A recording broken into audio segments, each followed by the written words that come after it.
Conexão Ciência. O estabelecimento de uma rotina adequada e eficiente de sono envolve a compreensão dos fatores biológicos e cotidianos que definem o horário de descanso mais apropriado para cada indivíduo. Para que possamos entender melhor essa questão, continuamos nossa conversa com a Débora Santana. Professora, que fatores definem o melhor horário para um sono proveitoso e de qualidade? Nós temos normalmente componentes que definem o melhor horário para que nós possamos dormir, ou o horário em que a gente tenha a aquisição do sono.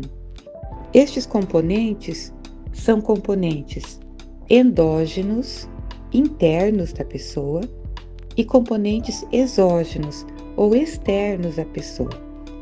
Os processos endógenos envolvem, por exemplo, os ritmos biológicos. Ritmos biológicos são ritmos naturais de cada pessoa. Se a pessoa tem na sua estrutura cronobiológica uma estrutura genética que o torna mais ativo, apto à atividade, por exemplo, no período da manhã, nós dizemos que este indivíduo é matutino. Quando as pessoas têm uma tendência biológica, um ajuste, por exemplo, para despertar, acordar num período mais tarde, nós temos uma pessoa vespertina. E os indivíduos que não estão nestes extremos, nós chamamos de intermediários. Então, existem elementos intrínsecos à nossa tendência a ter horários de dormir. Apesar desta característica intrínseca de cada um de nós, existem na nossa programação biológica uma vantagem de horário de sono no período da noite. O sono noturno é o sono de maior qualidade.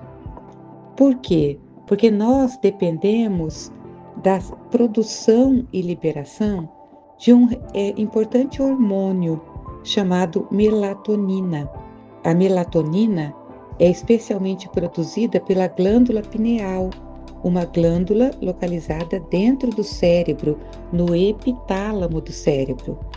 Esta glândula pineal, ela é a responsável por produzir este que é chamado o hormônio do sono. E a melatonina tem uma característica muito relevante. Ela só é produzida e liberada quando nós estamos expostos a um ambiente escuro. Ela é inibida pela luz. Então, nós temos a tendência de produzi-la durante a noite, mas ela pode ser inibida pela exposição à luz, mesmo que à luz artificial. Os fatores extrínsecos, os fatores externos, dizem respeito àquilo que nos impacta enquanto sociedade. Seriam os nossos compromissos sociais, o nosso entretenimento, nossas atividades, a atividade física.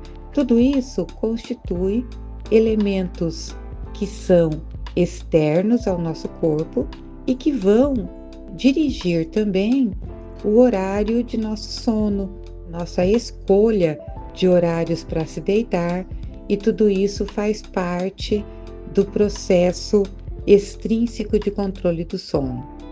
Isso faz uma adaptação, que tem um custo, ela é feita aos poucos, dos nossos ritmos biológicos às nossas necessidades extrínsecas ou sociais.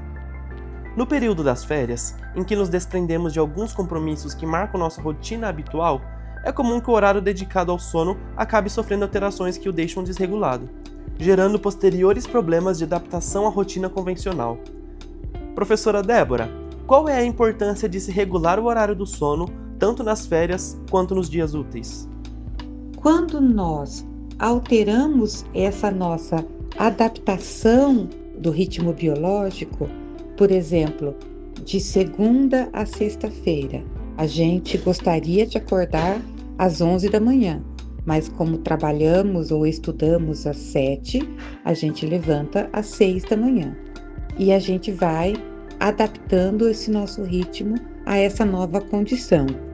Se a gente faz isso seguidamente, por exemplo, de segunda a sexta-feira, quando chega no final de semana, o ideal seria que a gente permanecesse com esse ritmo que está sendo arrastado, adaptado, alterado por conta dos estímulos extrínsecos ou ambientais. Nas férias, acontece a mesma coisa. Quando nós mudamos os nossos ritmos, porque nós estamos de férias, podemos voltar livremente ali ao comportamento que tínhamos em relação à nossa tendência biológica natural, nós estamos deixando de ter esta adaptação de ritmos biológicos e assim nós vamos ter um ritmo livre. Isso fará com que, quando for necessário a adaptação novamente ao ritmo ditado pelo trabalho ou pela escola, nós tenhamos que recomeçar o nosso processo de adaptação. E aí sim, com certo sofrimento físico, psíquico, cerebral para essa nova adaptação. Entendo. E que hábitos podem auxiliar a regular o horário do sono? Bom, são os hábitos relacionados à adaptação ali com o horário de dormir. Então, o primeiro hábito é ir dormir no horário, né, que ele precisa que seja adaptado. Os hábitos são vários. Por exemplo, distanciar a atividade física do horário do sono. Então, se você precisa dormir mais cedo, você precisa preparar o seu corpo para isso. E uma das atividades que aumenta os hormônios de estresse, não o estresse ruim, mas que aumenta ali a ativação corporal e cerebral, é a atividade física. Então fica a recomendação de que procure fazer mais cedo, com mais intervalo de tempo entre a hora de dormir. Também evitar a alimentação muito pesada, evitar comer muito próximo do horário do sono, evitar a ingestão de alimentos que sejam muito estimulantes, como consumo de cafeína, de chocolate, de chás, né, que vão trazer uma ativação cerebral e corporal incompatível com o sono. As pessoas têm diferentes sensibilidades a esses compostos estimulantes. Para algumas pessoas, por exemplo, para ter uma boa noite de sono, a recomendação é que não ingira estimulantes depois das 14 horas. Para outros menos sensíveis, depois das 16 horas. Então, isso também é um cuidado para ajudar a regular o horário de sono.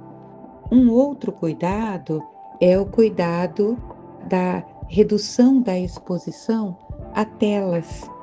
A luz, principalmente azul, presente nas telas de computador, televisão, videogame, tablet, celulares, elas inibem a produção de melatonina e, consequentemente, inibem também o sono. Então, expor-se a telas é reduzir a tendência a dormir. Então, por exemplo, indica-se que crianças tenham um intervalo sem telas de 2 a 4 horas antes de dormir para que possam ter um sono de qualidade. Então, isso é uma forma também de ajudar a regular o horário de sono. Por fim, o que seria a higiene do sono e como sua prática pode influenciar na qualidade do descanso? Higiene do sono é o nome dado a um conjunto de atitudes, de atividades tomadas antes de dormir, para preparar para o sono. Então, envolve aqueles aspectos que já foram mencionados, como reduzir a excitação causada pela atividade física, reduzir a ingesta de alimentos e bebidas estimulantes, reduzir a exposição a telas, e envolve também reduzir o excesso de alimentos, alimentos que fiquem pesados para digestão, e envolve também outros cuidados, como preparar um ambiente para dormir adequado, com temperatura agradável, sem barulho, com escuridão, né, que tenha conforto, que você possa estar ali seguro. Então, são esses cuidados que ajudam no adormecer, e são cuidados que em conjunto se chamam higiene do sono. Pode-se somar a isso alguns comportamentos, como tomar um banho morno, tomar um chá morno, ler um texto não muito excitante, ter ali conversas mais brandas. São cuidados que ajudam para que a gente tenha uma boa qualidade do sono. Isso vale para qualquer idade, né? Claro que com as crianças isso é ainda mais importante, mas isso vai ajudando a criar um ritmo e uma preparação cerebral, corporal e psíquica para o período de sono. Muito obrigado pela sua participação, professora. Encerramos aqui esse podcast sobre a importância do sono no contexto das férias. Foi incrível adquirir mais conhecimento sobre um tema tão importante. Muito obrigado pela companhia e até a próxima. Conexão Ciência.